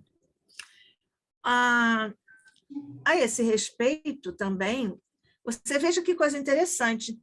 A Rosa e o Luiz, ainda há pouco, disseram que nós só evoluiremos na Terra quando todos estivermos prontos. Agora, você disse que os espíritos mais preparados captam o momento de prontidão do espírito para ser encaminhado para uma conversa, e não é isso, para um tratamento, que é um tratamento à mesa mediúnica mesmo. E agora, a Carmen Baldo, que está aqui, chegou a Carmen Baldo aqui para nós, há um pouquinho atrás, a Carmen diz: a informação que Leila Leonardo é uma queridíssima irmã de todos nós, a informação que Leila Leonardo me passou seria que no ponto em que metade dos humanos, mais 50% mais um elemento, mais uma unidade, mais uma pessoa, mais escolhessem preferencialmente o bem, a regeneração seria iniciada e começaria o degredo para nova experiência num planeta primitivo. Diz a Carmen: gosto muito desta explicação, mas nunca a vi escrita. Qual a opinião de vocês, hein, Orson e Marco? Orson, pode falar, meu irmão. Ô, Marco, você estava tão empolgado com a sua apreciação. Pode continuar, Marco. Posso continuar? Por favor. A questão assim do mundo de regeneração, para o espírito ser regenerado, estar compatível ao mundo de regeneração, não se dá de uma hora para outra, não é? Então, por exemplo, nós podemos ter alguns pensamentos, alguns sentimentos certos e alguns outros sentimentos ainda equivocados. Podemos ter pontos de vista perfeitos e pontos de vista ainda que falta alguma coisa. Os espíritos e o mundo de regeneração não são perfeitos, são espíritos que fizeram uma escolha, mas essa escolha é uma escolha que ainda precisa ser vivenciada na sua totalidade. Então, vamos dizer, eles estão aptos a irem porque decidiram em seu interior pegar aquele caminho do bem e da fraternidade, colocando de lado os interesses imediatos, os interesses efêmeros, não é? Do espírito. Estão valorizando aquilo que deve ser valorizado. Não é? Como Maria e Marta, no encontro com Jesus, Maria de Betânia escolheu a melhor parte. Então, eles escolheram a melhor parte e cansaram de sofrer por conta dos seus desmandos e resolveram amar. Só que isso também é uma caminhada, vamos dizer assim, é uma caminhada que se iniciou muito bem e que irá progredir sempre, porque aquele que decide pelo amor, o progresso é mais retilíneo, é o progresso mais certo. Enquanto nós estamos ainda variando em nossas decisões, é um progresso mais desvirtuado, tem altos e baixos, né? Quando a pessoa escolhe o bem, é um progresso mais retilíneo. Então, também são espíritos em formação, não existe, assim, um número para se dizer, mas a grande maioria dos espíritos que estão em um mundo regenerado serão espíritos que privilegiam o bem e não terá também tantos resgates dolorosos, resgates coletivos, não é? Serão mais resgates de ordem moral, mas haverá resgates ainda, O resgate moral é interessante, não é? Que o espírito, quando atingiu uma certa consciência, e ele, por exemplo, prejudica alguém ou fala o que não deve ter falado, aquilo é torturante para ele, não é? Então é um resgate moral, ele tem a oportunidade de resgatar. O espírito que é inconsciente, quando machuca os outros pelo caminho, não se importa, porque ele está naquele sono espiritual, não é? Então, o mundo regenerado terá uma característica diferente, inclusive dos resgates dos espíritos. Mas, sem dúvida, a grande maioria serão espíritos que escolheram o bem e o amor. Isso. O Orson, você quer fazer um comentário? Eu vou agregar aqui mais uma participação da Carmen Baldo. Ela diz: entendo assim que a regeneração é um processo e não um fim em si. A evolução estará ainda em curso absoluto. A evolução está nas leis de Deus. Deus nos criou para a perfeição, ainda que relativa. Ninguém alcança Deus, porque Deus é a perfeição absoluta. Mas nós estamos convidados, e isso é lei, em atingir a condição de perfeição, ainda que relativa. E essa perfeição, ainda que relativa, nos proporcionará sentirmos a vontade de Deus e executá-la. É uma perfeição não de ociosidade, mas de trabalho. Muita gente às vezes pergunta, é muito comum surgir a pergunta, por que Deus não poderia ter criado a gente perfeito para não ter que passar esses perrengues todos? Não seria muito mais fácil se Deus tivesse criado todos perfeitos, né? Então, seria uma facilidade, uma alegria, uma felicidade realmente. Mas aí a evolução estaria estagnada, porque imagine todo mundo perfeito, todo mundo já fez a trajetória, está tudo pronto, está tudo construído. Ora, qual é o mérito? Deus estabeleceu leis para que tenhamos o mérito de alcançar a felicidade, que a gente vai percebendo gradativamente. Quer dizer, os seres primitivos lá, as primeiras encarnações do espírito humano, ele não tem noção do que o aguarda. Não tem noção nenhuma do que o aguarda. Mas traz dentro de si um anseio, ainda que inconsciente, de progredir, estimulado pelas circunstâncias, pelo amparo dos seus maiores que conduzem a sua evolução, e gradativamente ele vai sentindo isso. Nós já atingimos uma fase, depois de todas as outras já percorridas, inclusive das últimas encarnações mais recentes, nós estamos numa encarnação agora que a gente já percebe, já vislumbra que nós podemos viver uma vida de abundância moral muito positiva, que trará uma felicidade plena. Imagine você quer dar um passeio, hoje é sábado. Bom, sábado é um convencionalismo humano deste planeta, né? Sábado, a gente gosta do sábado, é um dia muito agradável. Sábado à tarde, daqui a pouco vamos caminhar pela rua, é uma delícia, né? Mas o sábado é um convencionalismo deste planeta, às 24 horas, os 7 dias da semana, é uma coisa deste planeta. Os outros planetas talvez tenham dias mais longos ou mais curtos, nós não temos noção disso. Mas imagine você, se nós fôssemos um espírito com tal capacidade, neste momento, nesse exato momento, falou: deixa eu ver aonde que o Marco está.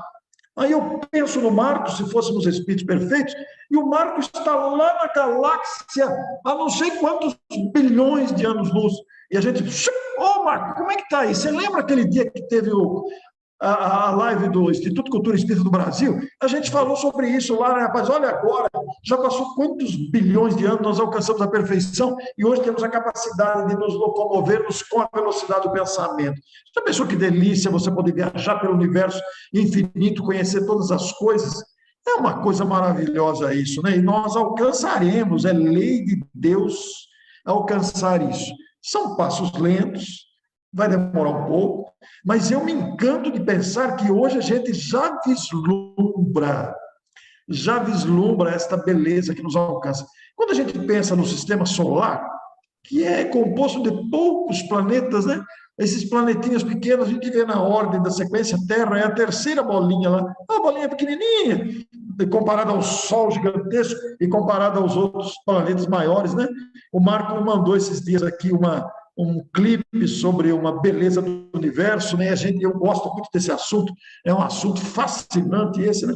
Então, a gente pensa, puxa, quanta coisa me aguarda. Então, graças a Deus que existe a evolução, existe o progresso, existe a felicidade que nos aguarda, e nós já estamos aí na antessala da regeneração. Preparem-se, preparemos-nos, muita felicidade nos aguarda, nós já estamos conseguindo sentir o aroma, a gente não está sentindo, mas não consegue chegar ainda, mas está muito próximo, os frutos estão maduros já. É a figueira aí, olha a figueira aí. A figueira. Olha, quando vocês estiverem juntos lá naquelas galáxias infinitas, eu espero que vocês também tenham motivos para dizer: ah, mas que bom, nós falamos lá um dia no ICEB, mas como o ICEB está maior, engrandecido, evoluído, vamos ajudar a Nádia, que ficou lá no esforço e tal. Olha, entendo assim.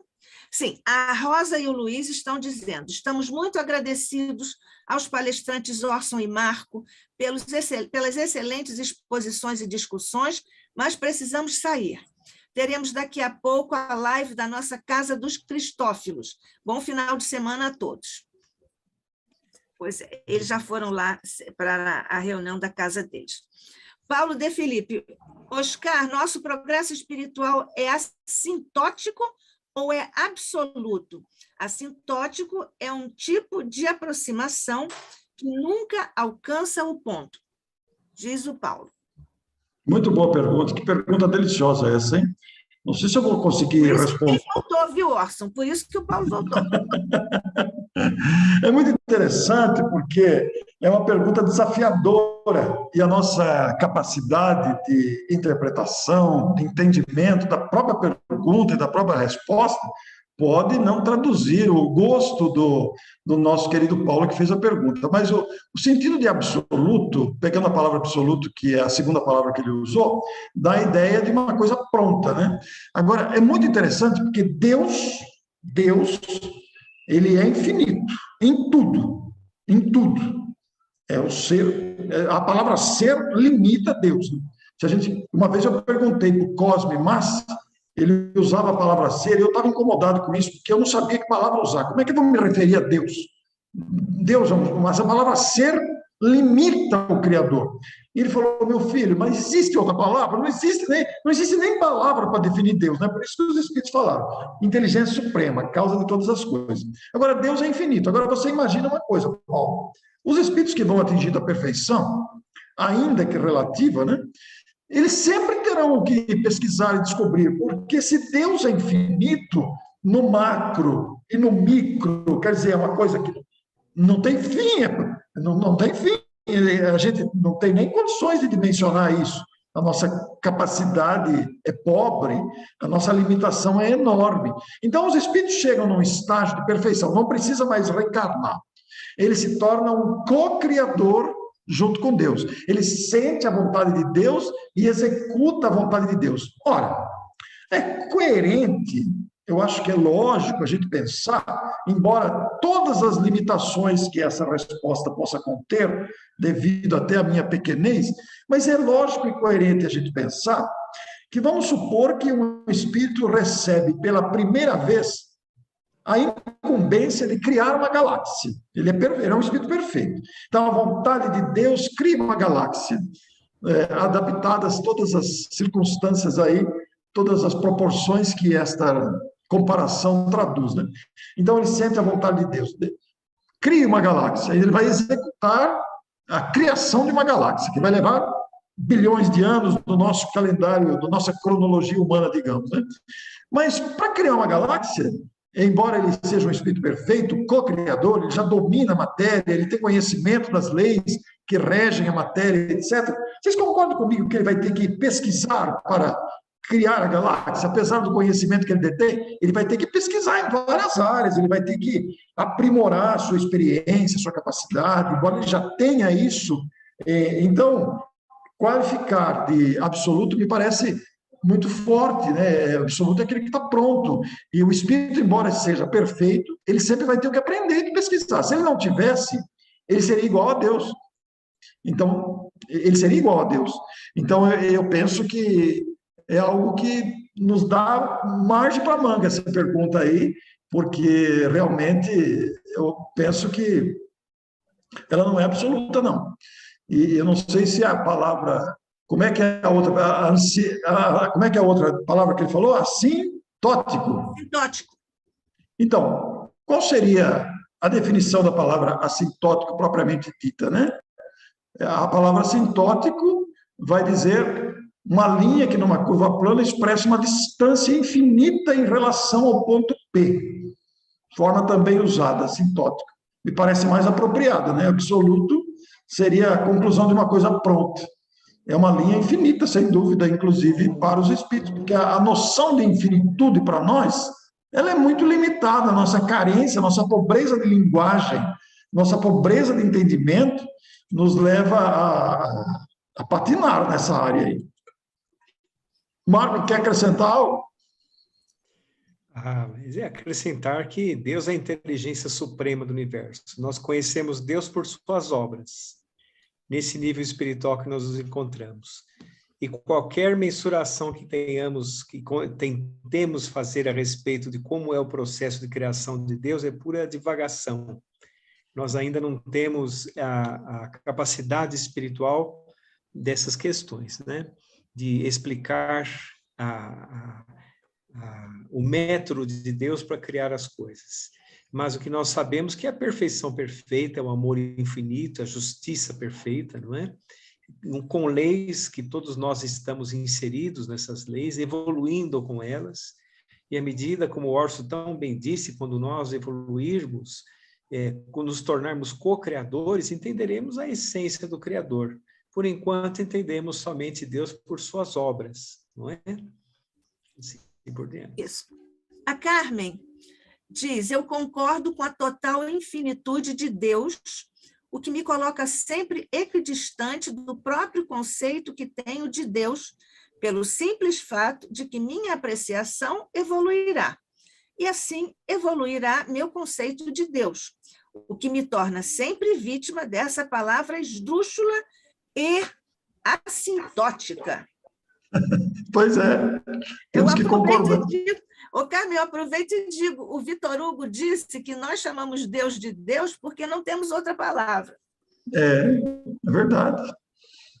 É verdade. Nós não temos como qualificar Deus, né? Nós temos os atributos de Deus, como o Marco disse, conhecemos ele pelas suas obras. Os espíritos deram, o Kardec relacionou os atributos lá, mas mesmo assim é um labirinto, como os próprios espíritos disseram, não entre aí que vocês não vão sair.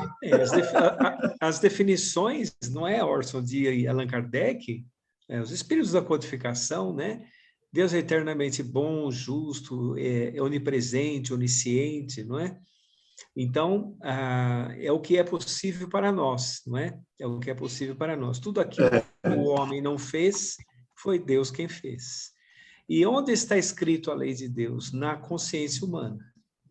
Ou seja, nós comentamos aqui em algumas lives com o Orson, como quando falamos de Deus, nós temos o programa Série Conhecimento Espírita, que está abordando os princípios fundamentais, e estamos falando de Deus, que ele é o único que acessa a nossa consciência. Ou seja, nós estamos diretamente ligados a Deus. Nós temos Deus com D minúsculo dentro de nós. E o que acontece assim, à medida que evoluirmos, entenderemos cada vez mais. O acaso não existe. É a inteligência suprema, causa primeira de todas as coisas. Bonito isso, né? Bonito demais. Eu gosto, Nadja, de pensar nisso. Deus é o único capaz de acessar a nossa consciência. Já pensou? Ainda bem, né? Ainda bem. Estamos salvos. Olha, o Altamiro disse: queridos amigos, infelizmente preciso sair, pois tenho outro compromisso. Agradeço muito ao Orson e ao Marco pelo belo trabalho realizado na tarde de hoje. Um grande abraço a todos, fiquem com Deus. Nós estamos muito agradecidos a todos vocês. Para mim, foi uma experiência marcante. Eu gosto muito desse tipo de conversa. A nossa limitação é grande, mas eu adoro isso. Para mim também. O espírita gosta de conversar a respeito do espiritismo, né? Parece que nós estamos à luz do luar, numa varanda, conversando, né? É tão bom isso, né? É bom. É verdade, é verdade. Bem, então, se não houver nenhuma outra participação, por hora, Cláudia, quer falar? Eu só quero agradecer, adorei. Isso. Adorei, adorei, adorei. E uma vez me disseram que Jesus, a altura de Jesus é tão grande que ele compreende Deus. Porque nós não temos, para mim, uma das coisas mais difíceis, porque a gente fala, nós somos imortais, mas Deus é eterno, não foi criado e não tem fim, e é imortal, logicamente, mas nós fomos criados por ele. E, para mim, uma das coisas mais difíceis é como compreender alguém que não foi criado um dia. Quer dizer, nós teremos de estar muito alto para isso, porque a gente, bom, um dia nós vamos... Então, fechou o microfone. Você fechou o microfone, Cláudio.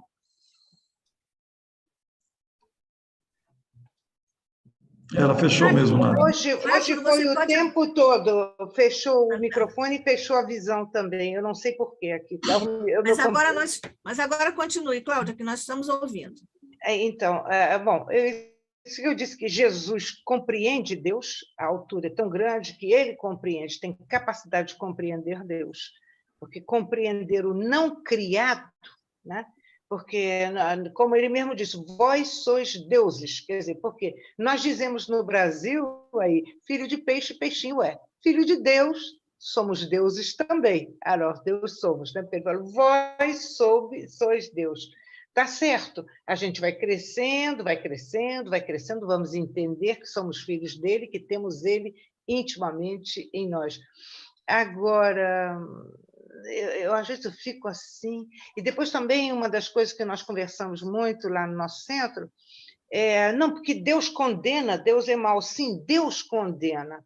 Há uma só coisa, a que nós sejamos, para a eternidade, para a nossa imortalidade, felizes, graças à evolução moral e intelectual. Sim, nós somos condenados à felicidade, porque quando todo mundo quer se fazer de vítima, porque sabe que Deus condena isso, aquilo, sim, somos condenados a sermos grandes, felizes pela nossa evolução moral e intelectual, porque se nós não juntarmos essas duas qualidades, a moral sem intelecto, intelecto sem a moral, nós não seremos nunca verdadeiros filhos de Deus, nesse sentido assim, no sentido felizes também.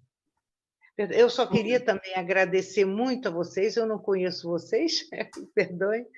Eu moro fora muito mais de 50 anos, moro fora do Brasil. E então muita gente eu não conhecia. E agora aqui assistindo essas palestras aqui no nosso no Instituto de Cultura Hispânica, no Instituto de Cultura Espírita, e eu fico muito feliz, porque nós éramos muito próximos, os 13 últimos anos de vida do professor Deolindo Amorim, ele e Dona Delta, a esposa, frequentaram o culto da minha mãe. Então, eu conheci muito ele, e ele era extraordinário, eu adorava a simplicidade, a humildade e a profundidade das coisas. Ele pedia sempre desculpas para falar. E primeiro, todo mundo tinha de falar, e depois, bom, muita coisa foi falada, muita coisa bonita, agora eu vou dar a minha opinião. Era todo assim, muito delicado. Então, é muito bom a gente ver que o que ele criou, tanta gente boa vem e aparece para trazer a sua colaboração. Então, parabéns, félicitations, como a gente diz na França. Então, e muito obrigada por tudo. E eu vou deixar vocês também, que eu estou aqui com um probleminha aqui também para resolver aqui o pessoal da vizinha. Então, isso, Cláudia, você sai, porque eu vou dizer uma coisa que você não gosta que eu diga, mas se você quiser ouvir, Eu vou dizer, já que ela não conhece Orson e Marco, eu vou dizer que Cláudia Bonmartin está há mais de 50 anos na Europa.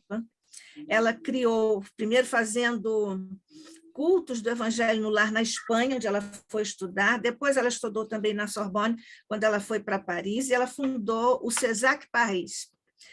E ela está lá há mais de 44, acho que agora 45, talvez 46 anos. Não, na França, 49, e a outra 50, com mais um na Espanha. Isso. Não, mas de CESAC, você tem quantos CESAC, anos? de uma maneira organizada, nós temos 45 anos, com altos e baixos. Estamos agora num momento de grandes interrogações, mas vamos superar tudo. Exatamente. Não é? E ela não gosta que eu diga que ela é a locomotiva do movimento espírita na Europa. Pronto, eu disse. Não. Aí é verdadeiramente exagero de amiga. Aí é completamente fora da realidade. É exagero, diz quem é no seu lugar, por favor. Como?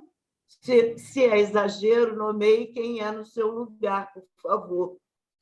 Tem muita gente, mas muita gente. Todos os presidentes de federação e todos depois dela, viu? Todos depois dela, mas vamos em frente. Eu fui a mais antiga numa certas coisas, de aparecer pela própria idade. Agora o pessoal é mais moço, mais ativo e com muita capacidade. Bem mais que eu, que não seria capaz de muita coisa.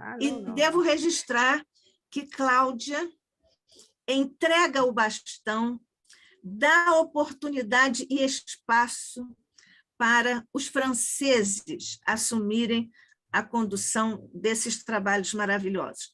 Muitíssimos, dezenas de centros espíritas na França foram fundados por pessoas que saíram lá do CESAC Paris com a Cláudia.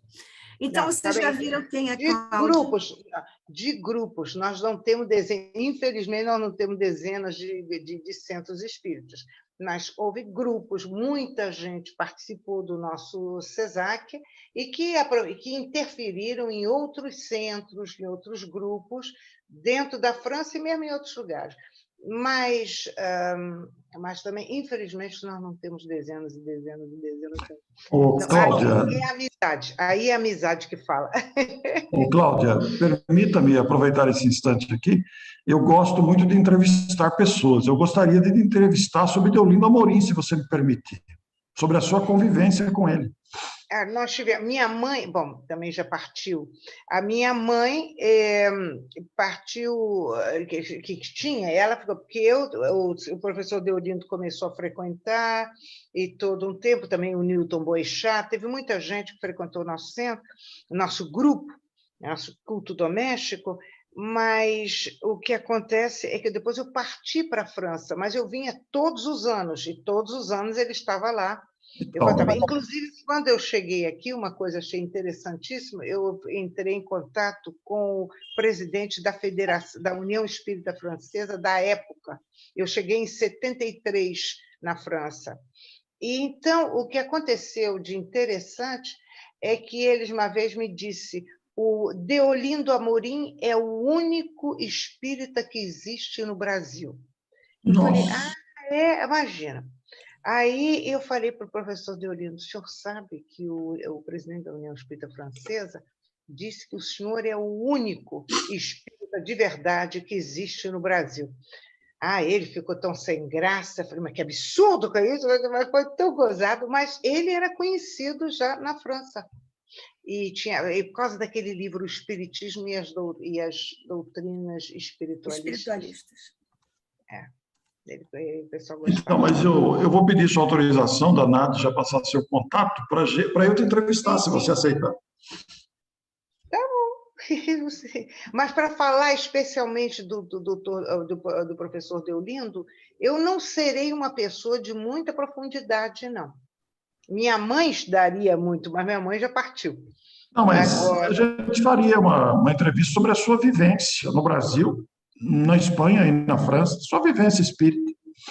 Bom, mas tá bom, como quiser. Tá bom?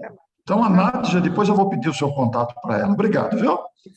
Obrigada a vocês. E eu preciso aqui dar meu depoimento sobre o culto do Evangelho na casa da mãe de Cláudia, a nossa saudosíssima, querida Ninita, e era um culto não só muito bem frequentado humanamente, materialmente, como espiritualmente, né? Os mentores, os espíritos que estavam lá, e era uma coisa maravilhosa. Eu, particularmente, lamento muito que nunca tenha estado lá em alguma reunião do nosso querido Deolindo Amorim, mas com Dona Delta, a esposa dele, estive, e ela me deu um livro com essa dedicatória que eu achei uma das mais profundas e emocionantes. Ela escreveu para a Nádia, pelo autor, Delta. Ai, que beleza. É uma dedicatória linda, né? Para mim é lindíssima essa dedicatória. Dona Delta também está no plano espiritual, eles vêm aqui ao ICEB de vez em quando, pelo menos vieram na festa de 5 anos da revista, mas certamente estão conosco. Só eles sabem o quanto nós pedimos ajuda, mas, enfim, eles também nos dão. Então, Cláudia... Essas pessoas, tanta gente... Antigamente, na Zona Sul, principalmente, no Rio, não havia quase centros. Então, os cultos eram muito grandes, ter 30 pessoas, atingir 50. Foi o Divaldo que criou o culto lá em casa. Eu já conhecia o Divaldo antes, na casa da mamãe, em momentos de reunião, ainda não tínhamos um culto de uma maneira organizada. Foi em 66, ele criou o culto da mamãe.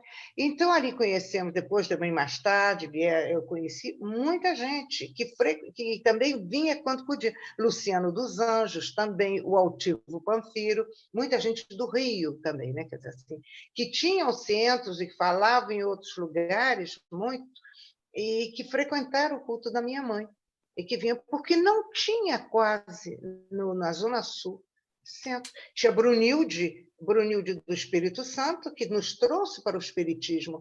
Ela teve um culto bem mais antigo que nós, e que era no Leblon, né? No Leblon, e depois que deu o Lar de Teresa, que hoje são 4 casas Lar de Teresa, e com uma ação social muito grande. Ela está com 100 anos, com uma cabeça maravilhosa, incrível. Psicografa ainda, né? Pois é. E ainda psicografa. Ela é uma coisa. Então, foi quem nos trouxe para o Espiritismo. E vai. Bom, eu quero agradecer muitíssimo. Não consigo me colocar para ser vista, porque, sei lá, eu hoje também estava com problema de som, mas eu escutei muito bem vocês, e isto que era importante. Eu queria ouvir vocês e ver e ouvir vocês sem problema. Tá bom? Muito obrigado. Muito obrigado. Então, Cláudia, um abraço grande. Ei, diga, querida. Não, Cláudia, era isso. Um abraço grande, gros bisou para você. Um beijinho. Beijo enorme. Fiquem com Tchau, Deus. tchau. Vou aqui desligar. Espera aí, vamos ver. Nós vamos fazer a prece ainda, Cláudia. Bom, então faz. Então você Isso. faça a prece, e aí eu desligo depois da prece. Isso. Então, já estamos falados aqui, Orson, Marco, estão satisfeitos, não querem fazer nenhum acréscimo? Tá. Só agradecer mesmo, viu, Nádia?